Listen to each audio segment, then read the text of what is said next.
هيا صعبت isku soo laabasho wacan maanta waxaan bilaabaynaa musalsal la dhaho Love You Enemy laakiin marka hore muuqaalka leegta lagu sharfo haddana way sabta subscribe noo saar mahadsanid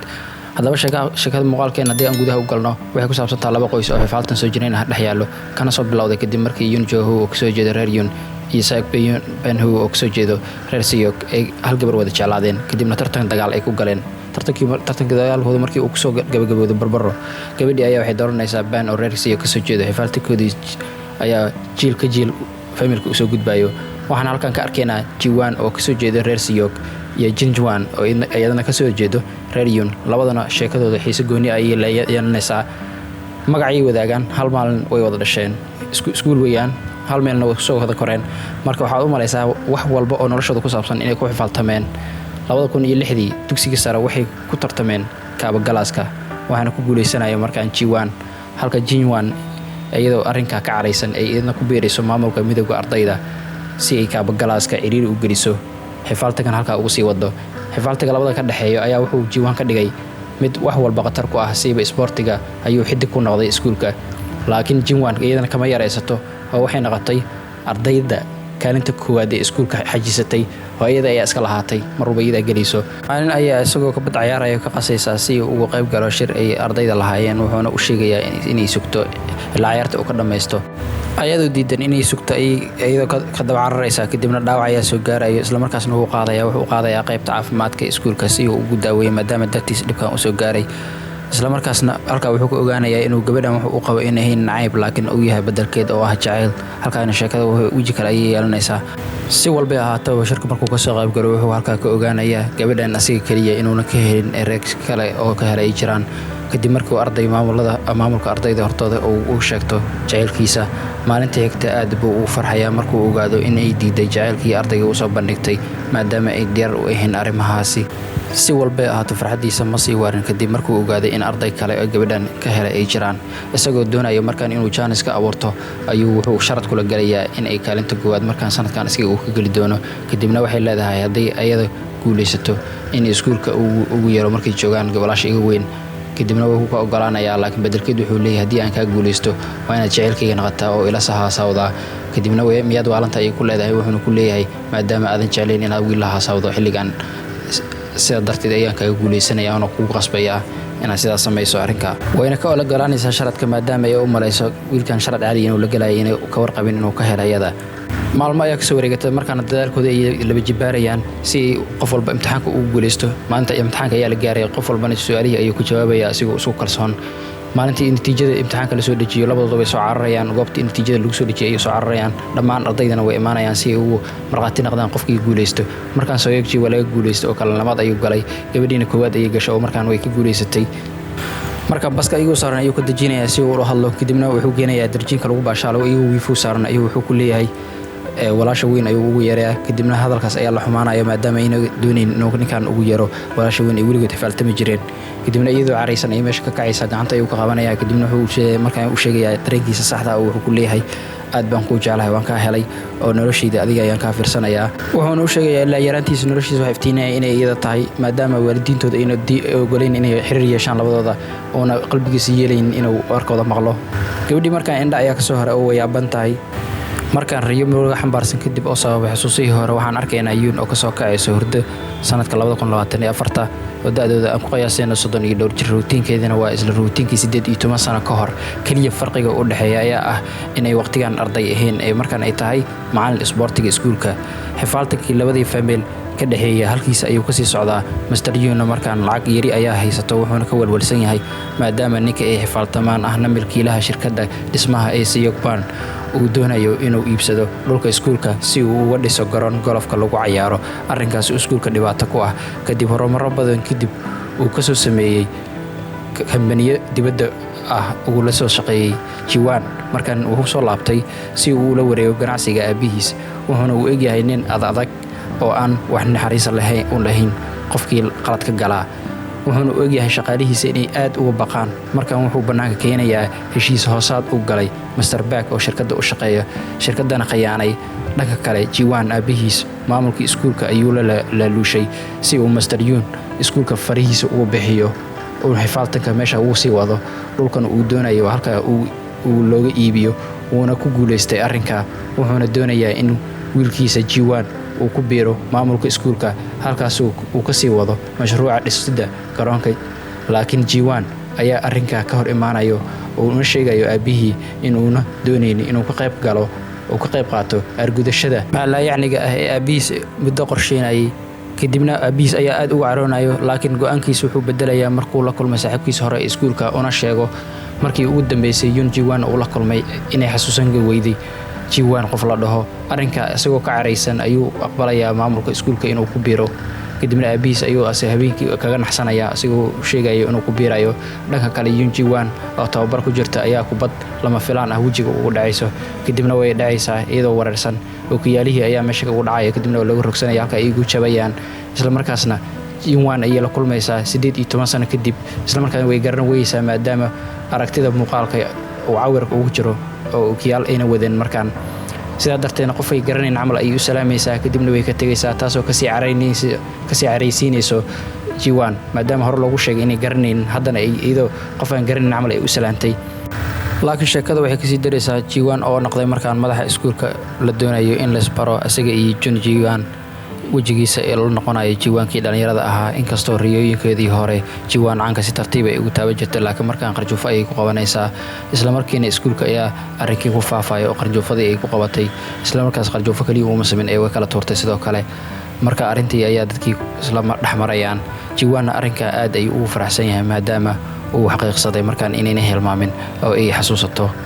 maalintii xigta ay waxay ku kulmayaan shirkii teamka iskuulka waxayna isku dadaansanayaan isla sidii markii ay dhalinyarada ahaayeen oo dugsiga sare dhiganayeen isku dadaansan jireen isla markiina Jiwan ayaa wuxuu soo jeedinayaa Jun Jiwan uu soo jeedinayaa inay raaligelin si ay ugu bixiso arrinkii ay ku sameysay shalay ay doonayo markaan inay la qadayso Yoon Jiwan qadama imaanayso oo gurigeeda ay tus aadaysaa kadibna haweeneyda ay gadaal habka siinaysaa laakiin waxay ogaanaysaa qofka inuusan awoodeed ahayn balse uu yahay Jiwan isla markaas awoodeed ayaa qoqroq soo galayo Jiwan uu salaamaya iyagoo wada yaaban Jiwan uu ogaa in Yoon Jiwan qada imaadeen sida darteed gurigeeda ayuu u soo hormaray Mr. Yoon ayaana qada ku casuumay Jiwan wuxuuna halka ka codsanayaa inuu aabihii kala dhacsiyo inuu garoon golf ka dhisin dhulka iskuulka laakiin Jiwan ayaa u sheegay inuu wali awood aabihii wax uu sheegay inuu lahayn arrintaana waqti xaadirkan uu waxba ka qaban karin habeenkii waxa halka ka ogaanaynaa wali inay isku qabaan dareen Yoonji ayaa soo xasuusanaysa markay habsiinaysa Jiwan dareenkeeda sidoo noqday markay u dhawaatay muddo dheer kadib sida camal halka Jiwan uu saxan la yahay maadaama jacayl dhaaf wali uu qabo gabadhan maalintii xigta iskuulka waxa imaanaya tababar cusub oo ciyaaryahan hore oo caan ah lana dhaho Go Min-soo la yaab inay ku noqonaysa kadib markii Yoon Jiwan ay garan weysay qofka uu yahay habeenkii xigta waxay casho isugu imaanayaan dhammaan macallimiinta abitaankooda kula ay halka ku cabayaan kadibna Go Min-soo ayaa halka ku dhacay maadaama alcohol uusan adkaysaas ugu lahayn Yoonji iyo Jiwan markay goobta soo gaaraan kafta macallimiinta kaftamayeen oo ku saabsan arrimaha xiriir jacayl ayaa waxay ka xanaaqaysaa Yoonji kadibna goobta ay isaga tagaysaa mid kamid ah macallimiinta ayaa daba raacay halka Jiwan halkiisa uu ka eegayo waxa meesha ka dhacayo macallinkan wuxuu eegyahay nin khiyaara oo naxariis badan waxaana halka ka ogaanaynaa in Yoon Jiwan macallinkan maalmo ka hor iyadoo cabsan ay ka codsatay xiriir halka uu asigana uu dhahay waa ka soo fikirayaa wuxuu waansaday inuu go'aankiisa u cadeeyo uuna mahad celinayaa xiriirka ay u soo bandhigatay laakiin kulama xisamayn kara ayuu leeyahay maadaama farqiga da'da u dhaxaysa uu saameyn weyn xiriirkooda ku yeelan doono sida darteedna uu la sameey karin Jiwan laabka ayuu ka dhageysanayo wax meesha ka dhacayo kadibna way ooyinaysaa Jiwan intuu ku farxi lahaa xiriirka laga diiday wuu ka xanaaqayaa maadaama uu ilinteeda u dhibayso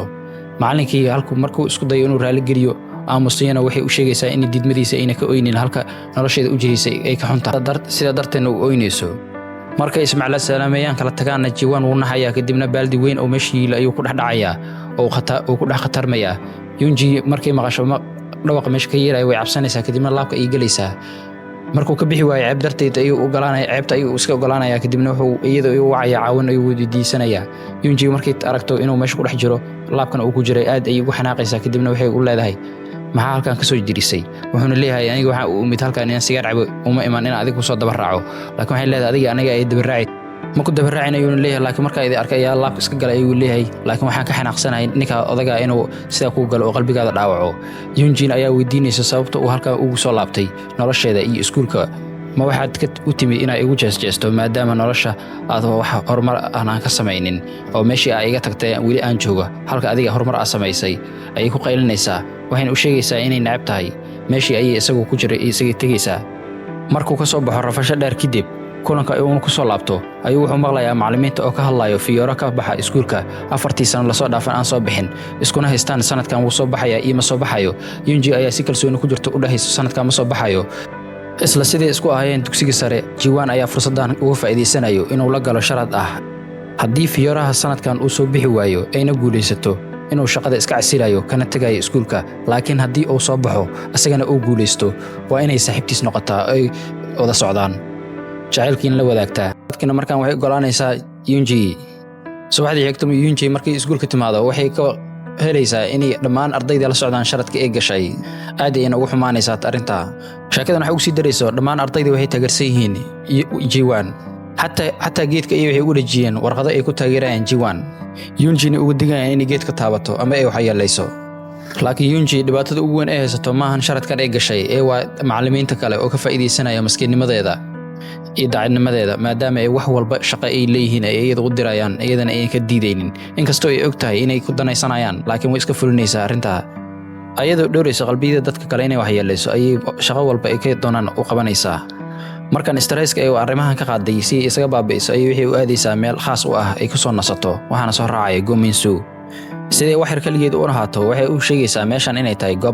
goob reer ahraadka iyo waxyaabo kale ay degan yihiin si ugu cabsiiso kadibna waxay u sheegaysaa inuu cabsanayo aragto waxay u sheegaysaa inuu soo gado cabitaan si ay wax yar u noqoto kaligeed waxaan sidoo kale ogaanaynaa in halkan sidoo kale Jiwan u tahay goob khaas ah meesha ayuu imaanaya kadibna wuxuu weydiinayaa sababta ay halkan u timaado waxayna u sheegaysaa inay doonayso inay maskaxdeeda ku degsato waxaana soo xasuusinayaa yaraantooda inay goobtan u imaajireen inay waqti ku qaataan laakiin ay u imaajireen inay maskaxdooda dejiyaan yaraantooda ay dib ugu noqonayna markaan iyo sababaha xiriirkooda ee u baaba'ay oo saad isku jeclaayeen markaan waxaan arkaynaa Yun oo markii wiilkii jacaylka ay ka diiday ay weydiinayso sababta uu mar walba qalbiga u hayo waxaanu ku leeyahay haddii aan hadda isku dayo inaan qalbiga ka saaro kama saari karo qof walba waxay iga digtaa inaan qodobba socdo laakiin aniga qalbigayga kama saari karo isla markaas ayay waxay dareemaysaa inay dareen noocaas ay u hayso Jiwan mana garanaysa sababta ay u jeclaatay iyo sidee u jeclaatay laakiin qalbigeeda ayaa u sheegaya inay ninkan jeceshahay farxad ayaan la soo koobi karnay inay dareemaysaa markii oo ay dareento inuu asigana sidoo kale u jecel yahay oo una weydiisto jacaylka isla markaasna way ka aqbalaysaa isla markaasna hab ay siinaa halkaas inuu xiriirkooda ka bilaabanaya markaas ay waxay sameeysanayaan goobtan oo laga cabsado dadka deegaanka ay ka cabsadaan si ay u kulmaan maadaama waalidiintooda inay isku ogoleen ayaga xiriirkooda qarsoodina ay halka ugu wataan sida darteed ay goobtan waxay u ahaa jirtay goob khaas oo ah ayaga maadaama iskuul ay isla dhigtaan xiriirkooda waxa fursado badan ay ku helayaan maadaama markii oo iskuulka la fasaxo waqti ay isla qaadanayaan sidoo kale ayagoo waxbarashadooda ku marmarsiina ay wax iskuul kulmi jireen library-ga kuna sheekaysan jireen goob walba isla tagaan waxay u noqotay goob khaas ah sidoo kale dalxiis ay wuxuu aadaan xeebta si ay kaligood u noqdaan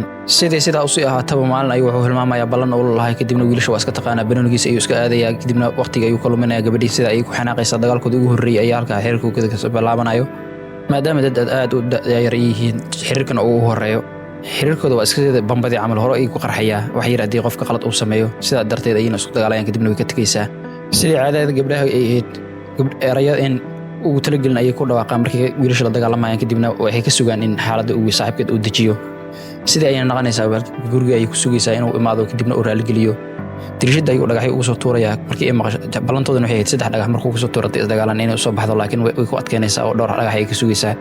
7 xab camal markuu gaarsiiyo kabacdi ay dirishada furaysaa kadibna wuxuu sheegayaa inay u sheegto telefoon inay ku soo wicin sida darteed uu u yimid si ay u kulmaan wana israacayaan wana ka raalgelinaya wuxuu leeyahay mar dambe balan aan wada dhigan kaamin baxay laakiin adii laftaada sidoo kale balan aan dhigan ayaa iga baxday maxaa yeelay 3 dhagax inaan kugu soo tuuray ee dirishada kugu dhufto adii laakiin 7 ayaa iga dhigtay way u adkaysay laakiin mar dambe ha sameyn sida balan ayuu kala qaadayaan isla markaasna wuxuu u sheegayaa dareenkiisa ah maalin kasta uu arko inay maalintii dambe ay sii qurxanaanayso waxayna u sheegaysaa haddii aan sidaa kula tahay waa inay tustaa qaabkan kula qurxanahay isla markaasna wuxuu isku dayaa inuu shumeeyo markaas ayuu problemka bilaabanaya markuu soo dhawaada ay qoslaysaa waana ka boodaysaa maadaama wiilkan ilaa yarantiis ay taqiinay hal meelna ku soo wada koreen ay la yaab yal noqonaysaa inay shumiyaan laakiin ugu dambeyn shumiskooda ugu horreeya ayaa meesha ka dhacayo laakiin su'aasha meesha taalo is weydiinayna ayaa waxay tahay 2024 sababta iyo dadkan sidaan aad ugu soo jecel sidaan isku rabo ay u kala tageen ay xiriirkooda u baaba'ay halkan ayaan ka ogaanaynaa problemka sida u dhacay waxaan arkaynaa gabadhan Yunji ay u malaysay saaxiibteed dhabta ah oo u wadayso dalxiis baadiyaha ah ayaa waqti xadirkan 2024 ka ogaanaynaa sheekada ay meesha noo keentay iyo sababta ay u dhacday waxa macnaha sababta ay u kala tageen Jiwan oo xafiiskiisa ka fadhiyo oo ka fikiraya sida sababta Yunji macallimiinta ugu dadanaysanayaan maskiinimadeena ugu faa'iideysanayaan ayaa waxa u soo galaysa isla gabadhii Yunji saaxiibteed oo maray jirtay laana dhaho Jiha waxayna u sheegaysaa arrimo muhiim ah rabtay inay kala hadasho isla markaasna waxay weydiinaysaa sababta uu sharadka ula galay Yunji ayadoo xiriirkooda yaraantooda uu si xum u dhamaaday waxayna weydiinaysaa maadaama ay ahayd markii uu baxay qofka kaliya ee la xiriiray inay asigi ayada ahayd markii Yunji ay masajadiisa xatay ka jawaab diiday kuna dhageystay xiriirkiisana sida ku jartay isla markaasna waxay soo bandhigaysaa waxa caloosheeda ku jira waxay u sheegaysaa inay jecleed nolol wiligeedba iskuulka waqtigeeda dhig jireen waqti xaadirkan ay doonayso inuu Janice siiyo ay saaxiibtiisa ay noqoto laakiin sheekada Jiwan xiisa gelisay ayaa waxay sidii ku ogaatay xiriirka asiga iyo Yunji ka dhaxeeyay maadaama uu sir ahaa waxayna u sheegaysaa Yunji inay u sheegi jirtay 3 bilood inay wada socdeen kadibna xiriirkiidu markuu dhamaaday markuu u baxay kadib markaana sheekadii ay dib u laabanayna markii dalxiiska ay u soo waday oo baadiyaha loo aadayay Jiwan iyo Yunji labadooda waxay u sheegayaan inay waxyaabo kale isu iibinayaan sida darteed si kaligood u noqdaan kadibna waqti ay u qaataan labadooda sida ay ugu tagayaan goobta sheekada dagaalkoodan halkan ay ka bilaabantaa kadib markii ay ka soo baxday dukaanka ay waxay arkaysaa Jiwan oo gabar wax ka qaadanayo hadiyad ay u keentay maadaama ay jecleed gabadhan iskuulkan ay isla dhigtaan masarka iyo xanaaq ay ka qaaday isla markii muran ku bilaabaysaa inkastoo uu asiga ku dooday inuu u sheegay gabadhan inuu asay wax xiriir jacayl u qabin niyadna uu leeyin laakiin waxay ku doodaysaa Yunji sababta uu u qaatay chocolateska ee hadiyaan ugu dhigtay taasoo niyad siinaysa gabadha asigoo wararsan oo adaladii ay ku dhahayso ka xanaaqsan ayuu wuxuu ugu jawaabayaa inuu wax u sameeyo oo aqgarnayn maadaama uu gabadha uu saaxiibka leeyahay oo uu sheegi kan dadka u qarinayo isla markaasna waxay leedahay iga tago waxba ay soo wacin mar dambe ma doonayna inaan ku arko sida ay u kala tagayaan qof walba wadadiisa ay raacayaan isla habeenkaas Yunji uu hadiyay Jiwan abiis ayaa muran ganacsi ku saabsan dhaxmarayo kadibna Jiwan abiis ayaa meesha ku dhacayo Yunji oo gurigeeda u soo socota iyadoo ka murugaysan dagaalkii dhaxmaray saaxiibkeed ayaa waxay arkaysaa ambalaas gurigeeda xaggeeda ka soo socota kadibna iyadoo walwalsan ay soo cararaysaa wax meesha ka dhacay si ay u ogaato markay timaadana waxay arkaysaa Jiwan abiis oo ambalaas la sii saarayo Jiwan oo ambalaas si koraasina oo ka walwalsan abiis taleefkiisana oo ka dhacayo oo fahansan inuu taleefka ka dhacay kadibna way arkayaan aragtidaana waxay noqonaysaa aragtidii ugu dambeysay ee dhalinyarnimadooda taleefkana meeshaas ayuu ku jabayaa maalmo ayaa ka soo wareegtay wax warbixin ka mahaysan Yunji Jiwan kadibna saaxiibta Jihan ayay weydiinaysaa waxa inay wax ka ogtahay arrintan waxayna u sheegaysaa inay hooyadeed u sheegtay inay u wareegsadeen Seoul oo caasimadda ah habeen kasta Yun waxay isku daydaa inay wacdo Jiwan si arrimihiisa u warqabto iyo abiis halkiisa soo ku dambeeyay dhowr mar markas ku dayday inay wacdo kadibna ay weyso wax ka qabto aad ay u murugoonaysaa habeenkii dham Yunji habeenkii subaxdii hooyadeed markay doonaysa inay ka kaciso ay waxay arkaysaa inay qandho zaid hayso kadibna waxay u qaadaysaa isbitaalka halka Jiwan markaan telefoon cusub oo gato maadaama teleefkiisa hore ambalaasta ay ka jibisay oo isku dayay inuu soo waco Yunji telefoonka cidna ka qabanaysa maadaama isbitaal ay taal gabadhii markaana toogtiisu ay markaa u safri lahaa asigoo u malay markaan Yunji inay xiriirkooda toos u jartay laakiin Yunji markaan qaladkii ugu weynaa nolosheeda ay galaysaa maadaama saaxiibteed fayga ah ee Jihai liiraa ay ordaysanayso inay caawiso una sheegayso xiriirkii ka dhaxeeya iyada iyo Jiwan Yunjina waxay u malaysaa gabadhan saaxiibteed dhabta inay tahay laakiin waa mas u fadhida meesha ma ogo kadibna sheekadii dham ay u daadinaysaa in uu sheegaysaa ninka inay isjeclaayeen sida ay u kala tageen ayadana ay qaladka leedahay ayna u malayso inuu ka xanaaqsan yahay oo la hadli doonin ayna ka xunta abiis familkeeda dhibka ay geysteen Jihi oo fursadan ka faa'iideysanaysa ayaa markaan waxay doonaysaa inay labadan kala geyso kadibna saaxiibta Said ay sii noqonaysaa waxayna iska dhigaysaa qof oo caawinayso mar alaala markuu soo wacna taleefka ay ku dambeynaysaa masajkiisana way dareedaysaa kadibna waxay u daraysaa masaj aad u xun oo aad ugu sii xanaajinayo si xiriirkooda u sii kala fogaado laakiin si walba ay noqoto Jiwan markaan wuxuu isku dayaa inuu hadiyad oo uu talagalay iyada dhalashadeeda uu siiyo oo marag gaduudan oo asiga gacantiisa ku soo habeeyay kadibna magaaladii ay dib ugu soo laabanayaan halka Yunji ay soo xasuusanayso hadii mar ay isdagaalaan inay markii dambe isku gudmaa doonaan meel ay ku ballameen hadii lacala isdagaalaan ay ku ballameen laakiin nasiibka ayaa kala geynaya maxaa yeelay asiga guriga uu soo aaday iyadana halkaas ay ku lugoysaa marka asiga markuu guriga imaado kadibna saddexdii dhagax uu ku tuuro oo arko inay soo bixeen wuxuu halka ka xaqiiqsanaya inay jecelkooda halka ku dhamaaday halka iyadana goobta ay tagto markii ay kala xaqay ay ku ballameen ay meesha ay ka weyso waxayna iyadana xaqiiqsanaysaa inay xiriirkooda halka ku dhamaaday waqti xaadirkan noloshooda marka isku keentay aad ay u kala xanaaqsan yihiin labadooda isla goobta ee khaaska u heedeen isla joogaan ayagoo mid walba midka kale ka warqabin jaceylka isku qabaan inuu weli sidii yahay oo ka sii daran yahay waliba muun markuu soo laabto cabitaanka ay iska badinaysaa kadibna biyaha ay ku dhacaysaa Yun markuu isku dayo inuu badbaadiyay isla markaas Jiwan oo orday imaanaya asigoo fikirna ayuu isku tuuray harada laakiin wuxuu ka warqabin harada biyaha ku jira inay aad u yaraayeen Jihai kaliya kama xumayn labadan isku soo dhawaadaan oo Munsu sidiisa kale asina uu ka xun yahay maxaa yeelay gabadhan ayuu aad u jecel yahay waxaana u egtaa Munsu markuu iskuulka yimid kadib meel walba ay aad gabadhan inuu daba raacay asigoo wax walba ay sameynaysa caawin uu sameynay garabkeedan ahaa Munsu markaan casho waxa ku casuumayay Yunji iyo awooheed gurigooda inay ku casuumayaan marka isla soo cashayaan kadibna way soo dhaweynaysaa qoobta basta ay keenaysaa isla markaasna waxay soo xasuusanaysaa qofku yahay waxaan halkan ka ogaanaynaa Jiwan markuu ka tagay kadib Yunji inay nolosheeda noqoto nolol aad u khariban waxaan arkaynaa dhaqtar psychiatriga iyadoo uga hadlaysa arrimahaas shaqo ayay company ka heshay kadibna gabar ay isla shaqeynayaan ayaa khiyaantay kadibna waxay ku dacweysay CEO company-ga sidaa darteed shaqadii ayaa laga casilay iyadoo la wareysan sida wax u dhaceen arrinkan waxa uu sii daray kadib markii waalidiinteeda ay ku dhinteen shil baabuur isla markiina markii dugtooda la dhigay ayay waxay arkaysaa in TV ka arkaysaa in ay aabaheed uu isticmaalo lacag isdaba mariyay kadibna uu isticmaalay kambaniga awgeed uu isticmaalay sida darteedna familka lacagtooda dhammeesha ay ku baaba'ayso wax walba ay fara ku hayeen ay farahooda ka baxayaan stresska oo ku batay gabadhan darteed ayaa waxay timaheeda cadaanayaan kadib in indhaheedana aad u yaraanayaan muuqaalkooda halkaas ayayna ku kulantay Mansu oo ahaa ciyaaryahan kaasoo shilda oo galay dartiis oo ciyaarnada uu fadhiisanay noloshiisa halka ay ugu dhamaanayso oo ciyaareed maadaama noloshiisa dhamma ay lahayd ciyaarta dabaasha markaan ay ugu dhamaatay wuxuu doonayaa inuu isdilo sidoo kale gabadhan waxay doonaysaa nolosheeda wax walba haysteen hadii ka baaba'een in isdisheedana waxayna markaan go'aan ku gaarayaan labaduna hal mar in isdilaan ay hal mar daba iska soo tuuraan laakiin isla markii istuur rabeen ayaa qof qabanaya gadaal kadibna uu badbaadinaya waxaan halkan ka ogaanaynaa Jiwan markuu ogaaday kadib waalidiinteeda inay shil baawar ku dhinteen inuu u yimid gabadhan si uu arinteeda u jeegarayo uuna ka cabsanaya inuu la hadlo maadaama uu u maleeyay inay xiriirkeeda jartay laakiin kor ayuu kala soconaya xaaladeeda dham maadaama uu aad u waxba uma qaban kariyo wuxuuna u maleeyaa inay aad u necab tahay sida darteed ayuu kor ugu la soconayaa qofka badbaadinay cid kale maahan oo asiga kadib markuu ogaaday inay wax qaldan yihiin sida ayuu soo cararay kadibna halka ayuu ku qabtay markuu badbaadiyay kadib waxaan arkaynaa asagoo dhaawac saayida ka muuqda kadibna iyada oo suuxsan korkeeda jooga waqti xaadirkan waxaan arkaynaa gabar leeyahay Jisu oo iskuulka kalkaaliyaha jooga oo maanis macallimiinta kamid ah waxayna u egyihiin inuu xiriir gooniya u ka dhaxeeyo macallinkana waa isla macallinkii Yunji xiriirka ka diiday Jisuna markaan dhibkeeda gooniya ay haysto maxaa yeelay la dhaqanka dadka ay aad ugu dhiban tahay saaxiibadeedna way isdagaalayaan ayadoo iska socota ayaa Benoni dhalinyarada Benoni leeyahay soo tuuraan ay ku dhacay kadibna way la dagaalaysaa kabtankii ayuu asigoo raali gelin raayay ayuu waxay ku dhufanaysaa Benoniga maadaama asigana uu ku dhufan aad ugu xanaaqaya ayadoo la hadlayeen ka tagaysa asagana waa soo daba raacaya maadaama uu ka doonayo inay raali geliso isla markaas Yun iyo Jiwan ayaa ka hor imaanayo Yun aad ay u qeelinaysaa halka Jiwan wiilka uu difaacay oo dhahay qalad uu na gelin ayaa la dusha loo saaraya Yun gabadhiina uu daba raacay oo ogolaanaya laakiin wuxuu leeyahay waa inaad arrinta dejisaan arrintan kadib Yun waxay tusinaysaa Jiwan meel saqaf kora ah oo biyo soo deynaysa oo muddo aan la sameeynin Jiwan asigoo faanaya ayuu wuxuu leeyahay arrintan anaa kala tuura anaa habeeyayo wuxuuna u sheekaynayaa inuu Dubai dhismo dheer aad u dheer uu ka soo dhisay markuu halka joogana dhaqshaday laga dambeeyo uu ahaa waxaana agtiisa ay waxba ka ahayn Yun naqshadaha qatarta adiga wax walba kala tuuro kara intii tiraydu xanaaqsan ay ka tagaysaa sheekada dagaalka ayaan halka ka sii bilaabanayso Yun saaxiibteed ayaa sheekada ka sii daraysa kadibna waxay leedahay maadaama aad meel saaran tahay waxa fiicnaan leedahay soo dhacday kadibna aad isku dhacdaan si Atoore iyo Trisha amal isku qabsataan halkaasna romantic oo ka bilowdo halka Yun oo xanaaqsan ay dhahayso taas romantic maaha ee waa dagaal maxaa yeelay qof hadduu qof kale ka kor dhaco oo dhaawacaya oo dhibaato ayuu geysanaya isla markaas isla ardaydii oo Benoniga dheeris ayaa meesha soo galayaan kadibna mid kamid ayaa si kama Benoni u tuuray wuxuuna ugu dhacayaa jaranjaradii oo Jiwan saarnay isla markaasna wuu soo dhacayaa wuxuuna isku dayayaa asigoo khatar iska dhigaya inuu iska wareejiyo gabadhan oo ka kor dhaceen halka uu iyada dib u qabanayo inay ka kor marayso waxaan halkan ka dhalanaya isla romantic gabadha ay ka sheekeynaysay oo sidii isku dayayaan iyo ardayda xataa la yaabayaan kadibna markay keenaan sawir ay ka qaadanayaan maadaama aan fahanay sheekada sidii u dhacday iyo labadan si u kala tageen oo ah gabadhii saaxiibteed u maleysay inay kala geyso labadooda iyo isfahan darro ayaga dhexdooda kadib Jiwan markaa nin noocay ah ayuu noqday runtii laga hadlo ninka ama naqanin shaqaalihiisa ay ka cabsadaan oo aad u naxariis daran laakiin in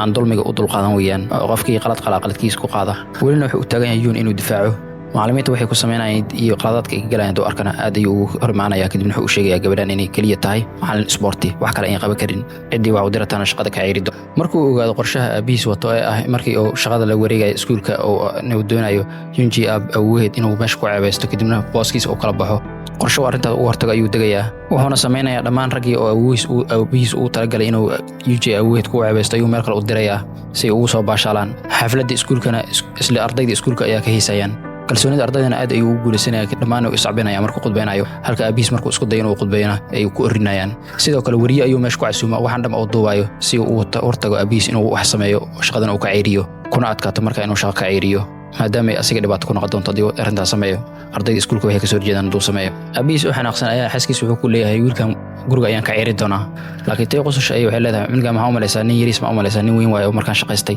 lacagna haysto mar hore ayuu go'aansaday inuu guriga isaga tagaba Jiwan maadaama uu ogaaday Mansu inuu gabadha mar walba daba socdo wuxuu asna go'aansaday isla guriga degan tahay oo asna go'aansaday inuu la dego ayagana waa guri iskuulka uu leeyahay awoodeedna in la degan tahay si tartan ka dhex yaalo oo noqdo mid oo cadaalad ku salaysan markaan waxaan arkaynaa in Yunji ay ka walwalsan tahay labada nin ee guriga la soo degay laakiin wax dhibaato ku noqon mayso maadaama Mansu cunto karinta iyo howlaha kale ee guriga uu ku wanaagsan yahay halka Jiwan asagana uu ku fiican yahay problemaha xalintooda iyo adeega suuqa Jiwan oo xafiiskiisa jooga ayaan arkaynaa in uu wato tabletka Yunji kadibna Yunji ayuu tabletkeeda u celinaya isla markaasna waxa bilaabanaya murankoodii caadada ahaa ay sameey jireen waqtigii dhalinyarada ahaa markaasna waxaa arkayso jiha oo ninkan dareen u qabto halkan waxay ka xaqiiqsanaysaa inuu waqtiga ku yaryahay ninka qalbigiisa inay hanato maadaama ay ogtahay inay hal guri ku wada nool yihiin ay jiha waxay Yunji ka codsanaysaa inay cabitaan wada cabaan isla sidii waqtigii dhalinyarada ahaayeen isla cabi jireen jiha sheekadeedana saaxiibtinimo kama ahan ee danteeda goonida ah ay wadataa markay Yunji iyo Munsu cabitaan ka soo diyaarinayaan ayay jiha qol galisa qolka Jiwan una dhumanaysaa iyadoo niyeysanayso inuu saaxiibkeed yahay markay cabitaanka isla cabayaan ayaa jiha Munsu ku dhiirigelinaysaa inuu jaceylkiisa u sheegto Yunji isla markaasna ayaa Munsu wax si kama galaas cabitaan oo ku cabaya isla markiina hawada ayuu ka baxayaa oo hawo kale ayuu galayaa waqti xaadirkaas ayaa Jiwan goobta soo gaarayo Munsu uu dhacayaa halka jiha ay mantaqa qabanayo Yunji ayaana u wadayso suulida Munsu Jiwan ayaa qolkiisa geynayo habeenkii xilli dambe ayaa jiha Yunji ka kicinaysa iyadoo ka codsanaysa in ay la raadiso boorsadeeda oo ka luntay halka Jiwan xumad ka soo kicinayso maadaama uu kuleelisada qolkiisa haleysneed asagoo daawo raadinayo ayuu wuxuu si kam ah u helayaa maqaasiin yar oo qaybta sare guriga ku yaalo kadibna jarjaradiisa ayuu soo dejinaya wuuna korayaa isla markaas maqaasiinka garo ayuu wuxuu ku helayaa box yar oo sawiradii waqtigii Yunji iyo asliga isla haasaa u jireen markay jiha iyo Yunji arkaan lugihiisa oo jarjarada ka soo deganaya ayay waxay naxdin la qaylinayaan markay arkaan inuu Jiwan yahayna way aamusayaan laakiin Yunji ayaa arkaysa bokoskii xasuusteeda inuu hayo xaqiisa inuu soo cararaysa isla markiina dhaxay ku kufaysaa surwaalka iyana ka siibaysaa si kama ah qof walba meeshiisa ayuu ku yaabayaa habeenkii xigtay Yun iyadoo sawirada iska fiirinaysa ay telefoonkeedii hore kala soo baxaysaa bokoskii isla markaana jaajaraysa ay isleedahay waxayna maqlaysaa Jiwan oo guriga imaanayo markay fiiriso jarjarada sii koray waxay halka ka dareemaysaa inuu xanuunsan yahay markuu qolkiisa galo sawirka ayuu fiirinayaa oo sawiradii kala baxay kadibna dawadiisa ayuu cunaya oo iska seexanaya Yun qolkiisa ay soo galaysaa iyadoo jeegaraynaysa xaaladiisa waxayna ogaanaysaa xumad zaa'id ah inay hayso markaas ay go'aansanaysaa inay la joogto madaxa ayayna mara qoyan ka saaraysaa halka Jiwan asagana oo riyooyin galayo Yun oo daaqada ka furayso kadibna uu weydiisanayo markii dhalinyarada ahaayeen inay u raacdo Seoul wayna ku soo cararaysaa xaqiisa isla markaana markuu taabis dhaho way ka cararaysaa markuu qabays dhahna waxa arkaynaa Jiwankii xanuunsanayo oo markii waqti xaadirkan gabadhii Yunji gacanta ka qabanayo isla markaana wuxuu weydiinayaa inay tahay Yuntidiisii oo jeclaa iyo in kale markiiba uu shumeenayaa Yunjina waxba ma dhahayso maadaama iyada lafteeda jacayl hadaaf ay u qabtani kaan isla markaas ay awoowheed albaabka isku dayay inuu soo galo iyadoo celis dhays albaabku celis dhays ay waxay soo jiidaysaa ninkan si kama kadibna dhulka ayuu ku dhacay oo soo hayaa dabadeedna waxay isku dayaysaa inay sariirtiisa u noqdo laakiin maadaama culayskiisa ayna qaadi karin meeshiisa ayay ku hoojinaysaa oo barkina u dhigaysaa dhibaatada subaxdii xigtay ayay bilaabanaysaa kadib markay Yun ogaato inuu Jiwan xasuusan inuu xal shumiyay iyo in kale inay xal dham la joogto sidoo kale inkastoo waxay naqsan tahay haddana iskama xakameey karto inay wajigiisa eegto xasuusan habeenkii ay gasho dhanka kale ardayad cusub oo Yuri la dhaho ayaa iskuulka ku soo biiraysa waana gabar caqli badan waxbarashadana ku fiican waxayna u egtahay qof la loolmay karta Heisu markaan waxay la heshiisay Kisiyak wiilkii kubadda ay madaxa u gelinaysay laakiin wali lama in heshiin saaxiibteeda Yumi galaaska ayna ku muryamayaan Yumi galaaska ay isaga baxaysaa kadibna Heisu ayaa sanka dhiig imaanayo Yumi oo in la dood u soo laabatay waxay arkaysaa saaxiibteeda oo dhiig ka socdo kadibna soo cararaysaa si ay u caawiso nasiib wanaag isla markiina Kisiyak goobta ka dhawaaya soo cararay kadibna doodkiisa ay ku qaadayaan wuxuu geeyaa kalkaaliyaha iskuulka si loo daaweeyo dhibaato cusub ayaana halka ka dhalanayso kadib markii Kisiyak uu arko sida kalgaceelka ku jiro oo kalkaaliyaha uu taxadiray gabadhan liiraha Heisu dhanka kale Jiwan wuxuu ogaanayaa in Yun ka mirmirsanayso agtiisa agaarihiisa in la hadashaba kadibna si kaftan ayuu wuxuu leeyahay miyaad aniga iga mirmirsanaysaa oo iga baqaysaa maadaama aad ka cabsanayso inaan sharadka ku guuleysto waxayna ku leedahay waxba agteeda ka mid maxaan kaaga baqayaa kadibna wuxuu ku leeyahay haddii aad waxba ka baqayn agtiisa soo fadhiiso isla markiina agtiisa ay soo fadhiisanaysaa halka Munsu dhexdooda uu ku jiro isla markiina wuxuu leeyahay canka intuu ka qabto ayuu soo jeedinayaa si uu u cadeeyo inay ka mirmirsanayso dhankiisana ay soo fiiri karin maadaama isku dayayso inay xakamayso jaceylka inka u qabto aan laga dareemin Jiwan wuxuu sheegay inay caddahay inay dhankiisa soo fiiri karin halka iyada ay u sheegayso nacayb ay u qabto dartiisa ay ahgiisa u soo fiiri karin ay wax kale inay habeenkii telefoonkeeda hore ay jajaraysanaysaa ay soo baxsanaysaa kadibna waxay fiirsanaysaa sawiradii ay hore ugu qaadeen kadibna sawiradii ayaa xasuus gelinaya waxayna halka ka xaqsanaysaa waqtiyadii yaraa ee isla soo qaateen iyada iyo Jiwan inay ahaayeen waqtiyadii nolosheeda ugu farxadda badnaa markaan dhammaan macallimiinta iskuulka waxaa laga doonayaa inay si wal aadan si tababar ugu soo qaataan seminar ay lagu fidinayo maadaama Jiwan asagana magaalada uu socdo hooyadiisna dhalashadeed ay tahay Jiha ayaa waxay ka faa'iideysanaysaa fursadan kadibna waxay leedahay hore ii sii qaad laakiin waxayna jeclaysanayaan meesha ka dhacay kadib markii Jiwan oo Munsu iyo Yonji oo yiraahdo hore idin qaada maadaama ay bas raaci rabeen ayagana sida caadadeed dhammaan safarka intay ku soo jireen Jiwan iyo Yonji doodooda ay meesha ka sii wadaayaan halka Munsu iyo Jiha ay meesha inay joogaan in kale aan kala ogeynba kadibna Jiwan goobtay u socdeen ayuu geenay kadibna wuxuu leeyahay cawada markaan naqanahay dib isku raacayna habeenkii xafladda hooyadiis dhalashadeed markay dhamaatay abiis ay murmayaan kadibna wuxuu ku soo daahayaa waqtigii ay meesha ku ballameen ay qaadi rabay macallimiinta Jihan halkan waxay ka dareemaysaa Yunji sidii u sugaysan ninkan wicitaankiisa kadibna caadadeed hore ayaa soo naqanayso oo cadowtinimadeeda ay soo celinaysaa taleefankeeda ay meesha ugu tagtay ayna qabanaysaa kadibna koolkiisa markuu soo wacay ay ku daminaysaa markaana waqti sheekada si dheereynaysaa oo taleefanka dham ay daminaysaa borsadeeda ayna gashaynaysaa waxayna sidaan u sameynaysaa si habeenkan labadooda u kulmeen Jiha Yunji ay waxay u sheegaysaa cawada inay saaxiibteed meeshan degan ay la jeefanayso iyada iyo Munsuna ay israacaan qorshaheeduna waa Munsu inuu jacayl u sheegtaa halkan xiriirkooda ka bilowdo asaga iyo Yunji wax walba waxa uu malaysaa markan Jiha sidii uu qorshaysay inay u dhacayaan Munsuna maqaayad kale ayuu geenayaa iyo goobo kale oo aad u wanaagsan ay aad uga heshay gabadhan kadibna sheeko wacan ayaa dhaxmaraysa labadooda jawi ay ku jiraan waa jawi aad u wanaagsan oo ku haboon in jacayl lagu sheegto Munsuna Yunji wuxuu u sheegayaa in noloshiisa qofka badbaadiyo iyada ay tahay qofka kaliya oo dhibaatadiisa u sheegi kara waqti xaadirkaas la joogana ay iyada ahayd waqtiga ay isdil rabeen labadooda markaas laga soo bilaabo ilaa hadda nolol fiican oo ku noolahay iyada oo asigu horjeenayo qofka kaliya qalbigiisa ku jirana iyada ay ahayd sheekadiisa ayaana Yunji ban ka taabanayso kadib markuu u sheego isla markuu dib u arkay inuu xaqaaqsaday qofka noloshiisa uu qaalisaneed oo ka maqneed inay ayada tahay erayadiisa ayaan xasuusinayo sidii u dareentay markay Jiwan aragtay mar labaad 18 sano kadib waana isla sidoo sheegayo sidii dareentay markii dib u aragtay Jiwan Munsuna caadi ayuu isaga dareensay gabadhan dareenkeeda meesha u jiro kadibna intaynay u jawaabin ayuu wuxuu ku leeyahay waan iska fahansanahay inuu xiriirkeena xaggaada uu ka yahay saaxiibtinimo kaliya si walba ahaatana wuxuu u raacsiinayaa inuu weli sii jeclaan doono inuu maalin uu sugi doono inay aqbasho jaceylkiisa wuxuuna ka codsanayaa maadaama uu jecel u sheegtay inay waxba iska bedelin sidii hore isugu ahaayeen ayna ula dhaqanto sidii hore isku dhaqmi jireen balan ayana uu qaadaysaa taas inay dhacayso dhanka kale Jiwan baad ayuu qorshaar ku hayaa maadaama taleefkii la damiyay oo iska waawacayo halka Yunji markay soo laabatay cirid darteed ay meesha u cararayso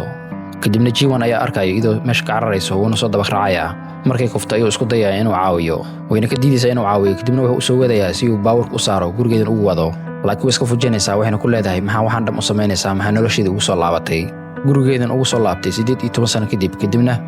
sharad caruuradkan oo la galay oo ah inay la soconayso nolosheedana maxaa sidaan uga qaabaysaa ay ku leedahay Jiwan oo soo xasuustay rafaadkii uu maray waqtigii uu gurigeeda ka waayay ayaa wuxuu ku leeyahay sharadka waa mid jira ma aha kaftan hadduu guulaystana deed inay u raacayso kadibna uu isaga tagi doono si naxariis darro ah isagoo wax jaxan u fiirin kadibna waxay weydiinaysaa sababta wuxuu ka doonayay xiriir oo intuu bilaabo isla markiina uu jari doono iyo wax faa'iido ugu jiro inuu arrintaas sameeyo waxay kale weydiinaysaa sababta habeenkaas u shumiyay maadaama haddii uu sidaan dham u neceb yahay laakiin intuu u jawaabin ayaa fiyoorihii gacantiisa ku soo dhacayo fiyoorahana fiyooro kale maahan ee fiyoorihii ku sharatameen waayo oo ma baxay eeyadii tiri asigana uu dhahay uu soo baxayaa sanadkan labadoodana way yaabayaan markaan waana isla sidii oo ku riyoonayay markii uu xanuunsanaayo la yaab ayana ku noqonaysaa arrintan sidii u dhacayso waxaana cajiib sidii u dhacayaan markii asigoo riyoonay gacanta ka qaban rabay toos ayuu gacanta ugu qabtay waxaana la naqatay mar labaad inuu Janice helay riyadiisii markay meesha wada taagnaayeen fiyoore dusheeda ku soo dhacay ayaa markaan ayagoo isla taagan dushooda ku soo dhacayo subaxdii xigta dhammaan ardaydii waxay arkayaan in fiyoorihii uu soo fiixay kadibna aad ay u dabaaldegayaan waxay u dabaaldegayaan Jiwan guusha u gaaray halka Munsu iyo Jiha ay ka walwalsan yihiin xiriirkooda kuwan inuu dib isku soo laaban doono sharadkan dartiis sheekadana ardayda kaliya ma xiiseynayaan ay macallimiinta xataa way weydiinayaan Yunji in Jiwan uu wali weydiistay inay u raacdo date Yuna waxay u sheegaysaa inay taas dhaceen maadaama sharadka uu ahaa mid iska kaftan ah waana sidii ayada aaminsan tahay isla markaas ayaa Jiwan goobta soo galay kadibna wuxuu leeyahay sababta aan taleefkaad u heli lahaa xala soo wacay maxay tahay waxayna u sheegaysaa taleefka inuu kalluumay inay gacanta ku haynin isla markaasna wuxuu sheegayaa inuu cawada wadaay kadibna deeg isku raacayaan June intay naxdo ay gacanta ka qabatay ila cararaysaa waxayna u sheegaysaa report inay tusi doonto macallimiintana way ku qoslayaan kadib markay ogaadaan reportka ay ka hadlayso inuu yahay meenuga qadada kaliya ee iskuulka ardayda ayaa macallimadii June ku bilaabayaan inay u sheegaan inay ogyihiin iyada iyo madaxa iskuulka inay isla socdaan mar dhawna iskuul sarabaan kadib markuu aroos u soo bandhigtay halka Yune ay beeninaysa arrinka isla markaas imtixaankii iskuulka ayaa la gaaray ardaydeena su'aalihii ayay ka jawaabayaan halka Jiwan uu daadaansanayo Yune kadibna way ka ogolaanaysaa inay dadku raacdo habeenkii maalintii xigta waxaa arkayna iyadoo isdaarinayso sawirradii markii dhalinyarada ahayeen isla socdeen ay wada qaadeen ayay kadibna xasuus u gelaysaa maadaama sawirradii xasuusta ay ka heshay ay hore u qaadeen kombiyuutarkeeda ay baaga ahaan ugu shubanaysaa si ugu lumin weligeedna u haysato kadibna markay ogaato inay dahdo way cararaysaa goobtii ku bilaameen ayay aadaysaa markay goobta soo gaarto waxaad u malaysaa sidai isugu faraxsan yihiin waqtigii dhalinyarada ahayeen in la joogo oo waqti uuna ka teginba dareenkoodana waxaa moodaa inuu yahay sila dareenkii 18 sano ka hor markay kulmi jireen inkastoo ay jelayaan inay isnacib yihiin labadoodaba laakiin midba midka kale jecel ay xad dhaaf ayuu u qabaa kadibna wiishka maqaayadda ayagoo raacay ayay waxay isku daddaansanayaan inuu midba midka kale xiriirka uu aqoon badan yahay isla markaas Yuni isaga u caddaysay inay xiriirka aqoon ku leedahay ay hab siinaysa halka Jiban asina uu qabsanayo dhankiisana is caddaynayo laakiin problemka jira ayaa waxa ay isla macallimiinta meesha u socdeen ayagana u socdaan wiishka inay isku arkayaan markaan kadib markay macallimiinta warar badan ay ku soo tuuraan ay waxay ku qasbanaanayaan macallimiinta inay la cashayaan hal goob ay isla fadhiisanayaan isla markaasna macallimiinta ayaa weydiinaya xiriirkooda inuu official yahay in kale laakiin Jiwan ayaa wuxuu u sheegayaa inuu gabadhan ku soo qasbay inay xiriir meesha u sarraacdo maadaama uu sharadka ku guuleystay kaliyana uu doonayo inuu yahay qofku yahay xun inuu yahay oo wax dana uu ka lahayn kaliya sharadka waajibaadkiisa uu finayo markay cashada ka soo tageen ayaa Yun Melgoni geenaysa kadibna waxay leedahay hadalladaas xun maxaa macallimiinta hortooda ugu tiri maadaama ay macallimiinta kadib ay ku malay doonaan qof xun oona bini'aadamkii gabdhaha aan ixtiraamin kadibna wuxuu leeyahay waxba igama gelin waxay u malaynayaan Yun isla markaas waxay xasuusanaysaa yaraantiisa xataa inuu sidan ahaa oo weligiis ka fikirin dadka kale waxay ku dhahayaan mar walbana qaladka dusha saari jiray xataa iyada ay qaldan tahay waxa kaliya oo ka walwali jiray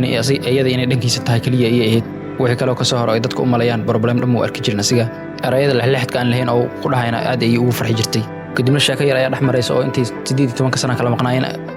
oo ku saabsan noloshooda sidii ay sanadahaas maadaama Yun cabitaan iyo raashin ay iska badayso markaan waxbay dareemaysaa kadibna agteeda intuu fadhiisto iyo wuxuu gacanta iyo u masaajeynaya qaab oo waqtigii isla soo jireen ee waqtiga dhalinyarada ahayeen uu sameey jiray